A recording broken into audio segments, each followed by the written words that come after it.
Years ago, celestial beings made out of an inky essence were born into this world through unknown means. They built a strong empire out of the magic that brought them to life, and found veins of its substance deep in the earth. They called it Ictar, or God's blood. They developed their society through the core and used it to create art and life. However, there was a darkness brewing in the bowels of the island. As the Ictar was alive, the bolt emerged from the earth and created entities who had souls darker than the night. War was waged against these beings, but with the newfound magic, the celestial armies drew back the darkness, and along with the rest of its spawn. Fortunately, a curse befell the islands of Ink. Their bodies began to grow uncomfortable and violent. They called it the Bolt's Curse. In an act to save everyone that may still question to this day, the celestial wizard Yensid gave up his magic to create a machine to purify the Ictar deep within the veins and concentrate it into helping those of Inkwell.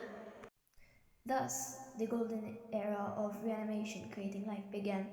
With the islands having a new society's rise from the rubble, Toons created cities, towns, and houses within Toontown at its very core. This period of peace did not last, however. Greed overtook the Toons, as the machine would provide anything they wanted. Many sought to have it all to themselves. This greed turned into a lust for power that divided the Toons. The instability caused by the crumbling society only reawakened the world's curse. This ended the golden era of peace, and panic swept the nation. Those affected by the bolt sought out Mickey, the mayor of Toontown. Mickey realized he could not do this alone, and started a new order within Inkwell. Toons were separated into factions, each led by the stars. Each elected leaders from parties to search for the fabled ink machine. And would lead into devastation. Many Toons were lost, and Inkwell was forever divided.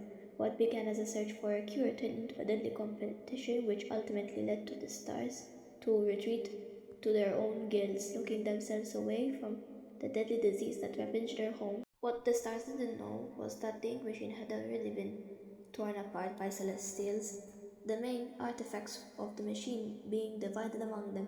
Finally, with no explanation, the celestials disappeared. With no cure for the bolt, Toons began to lose hope in their champions. Many have gone missing, and more succumbed to the bolt. The rest were left to deal with the pieces they left behind. This is where our story begins.